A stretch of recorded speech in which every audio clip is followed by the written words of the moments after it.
북한의 권력은 언제나 피로 물들어 있었다. 하지만 그 피는 언제나 조용히 은밀하게 흘렀다. 그리고 그 피의 냄새는 늘 충성이라는 이름으로 덮였다. 김정은 체제의 초창기 한때 권력의 정점에 있던 두 남자가 있었다. 황병서 그리고 최룡해. 그들은 김정은의 곁에서 서로를 경계하며 웃었다. 그러나 북한 권력의 세계에서 웃음은 언제나 칼날 위에 놓여 있었다. 김정은이 집권하던 2011년 그의 권력은 아직 불안정했다. 젊은 지도자를 둘러싼 군부와 당 간부들은 서로 눈치를 보며 충성을 다짐했다. 그때 등장한 인물이 황병서였다. 김정일 사후 혼란스러운 권력의 공백 속에서 황병서는 군의 정치적 라인을 장악했다. 그는 원래 조직 지도부 출신으로 김정일의 측근 중에서도 충성파로 분류됐다. 그의 장점은 하나였다. 철저히 계산된 복종. 그는 절대 김정은을 비판하지 않았고 그가 내린 명령이라면 어떤 피를 흘리더라도 실행했다. 반면 최룡해는 군부와 당 그리고 혁명 1세대의 혈통을 모두 갖춘 인물이었다. 그의 아버지는 항일발 지산 출신으로 김일성과 함께 싸웠던 최연이었다. 그 혈통만으로도 북한 내부에서 최룡해는 성골로 불렸다. 하지만 문제는 그 혈통이었고 그 자존심이었다.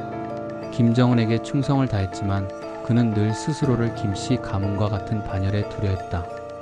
그것이 바로 김정은의 눈에 불쾌하게 비친 이유였다. 황병서는 조용히 움직였다. 그는 김정은의 심리를 누구보다 잘 알고 있었다.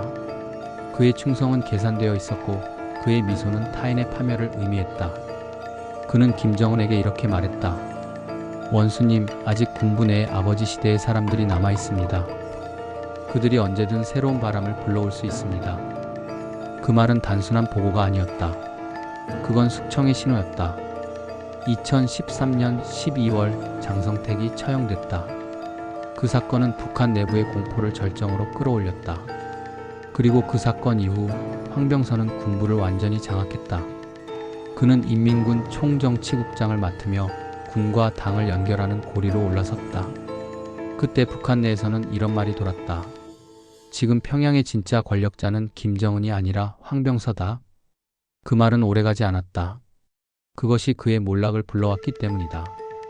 황병서는 김정은의 신임을 등에 업고 자신만의 세력을 키웠다.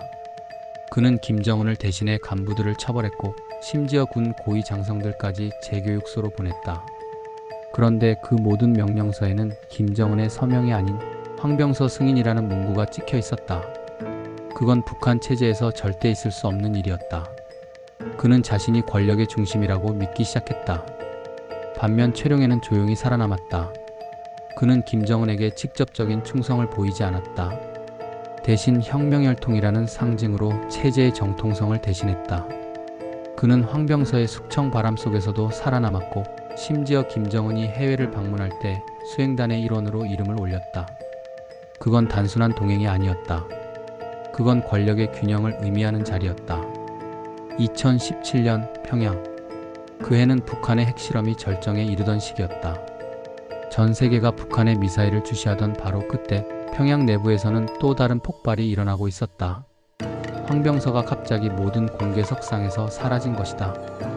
그는 병으로 쓰러졌다는 소문, 김정은에게 무례를 범했다는 소문, 심지어 쿠데타 혐의로 조사를 받고 있다는 말까지 나왔다. 북한의 공식 매체는 아무런 설명도 하지 않았다. 그는 존재하지 않는 인물이 되어버렸다. 그의 몰락은 순식간이었다.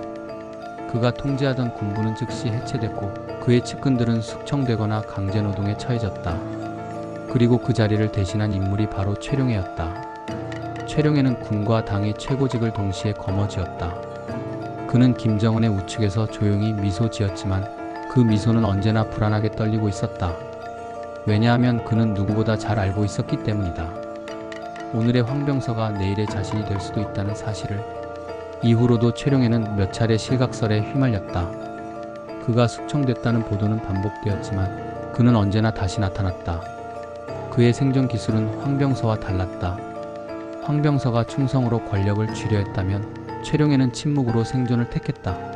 그는 필요할 때마다 한 발짝 물러서서 김정은의 분노가 식을 때까지 기다렸다. 그는 충성하지 않았다. 대신 존재를 줄였다. 그것이 그를 살렸다. 황병서는 이후 다시 등장하지 않았다. 그의 이름은 삭제되었고 그의 사진은 기록에서 지워졌다. 그는 북한의 수많은 권력자들처럼 존재하지 않는 사람이 되었다. 그리고 북한의 권력은 또 한 번 조용히 재편되었다. 김정은의 주위에는 더 이상 자신보다 똑똑한 사람 혹은 독자적 세력을 가진 인물이 남아있지 않았다. 이제 북한의 권력은 완전히 김정은 1인에게 집중되었다. 그러나 그 권력은 언제나 불안 위에 서 있다. 왜냐하면 북한의 권력 구조는 피로 유지되기 때문이다. 누군가가 올라서면 누군가는 사라진다. 충성은 생존의 조건이지만 동시에 파멸의 이유가 된다. 황병서와 최룡해의 싸움은 결국 김정은의 권력 유지 메커니즘을 가장 잘 보여주는 비극이었다. 두 사람 모두 김정은을 위해 충성했지만 그 충성의 방식이 달랐다. 한 사람은 김정은의 권력을 강화하려 했고 다른 한 사람은 김정은의 눈에 들기 위해 숨었다. 결국 살아남은 건 침묵이었다. 지금 평양의 권력 구조 안에서도 보이지 않는 전쟁은 여전히 계속되고 있다. 북한의 권력은 피라미드가 아니라 항상 흔들리는 모래 위의 탑과 같다. 누군가 웃고 있는 그 순간 이미 다른 누군가는 사라지고 있다. 황병서의 이름은 더 이상 신문에 나오지 않는다. 그의 얼굴은 북한의 공식 역사 속에서 완전히 지워졌다. 그는 한때 권력의 2인자였고 김정은의 충신으로 불렸지만 결국 그는 권력의 가장 큰 적이었다. 그가 권력을 원한 순간 그는 이미 죽은 것이나 다름없었다. 반면 최룡해는 여전히 살아있다. 그는 웃고 박수를 치고 김정은의 옆자리에 앉는다. 그러나 그의 눈빛은 웃지 않는다. 그는 자신이 황병서의 길을 받고 그 길의 끝이 어딘지를 알고 있다. 그는 권력을 쥔 것이 아니라 그저 살아남은 것이다. 북한의 권력 세계에서 충성은 신념이 아니라 기술이다. 그리고 기술은 언젠가 낚는다. 오늘도 평양의 권력자들은 웃고 있지만 그들의 미소 뒤에는 칼날이 반짝이고 있다. 그 칼끝이 향하는 곳은 언제나 예측할 수 없다. 황병서와 최룡해, 그들은 서로를 죽이지 않았다. 하지만 서로의 생존이 곧 상대의 죽음이었다. 그것이 북한 권력의 법칙이었다.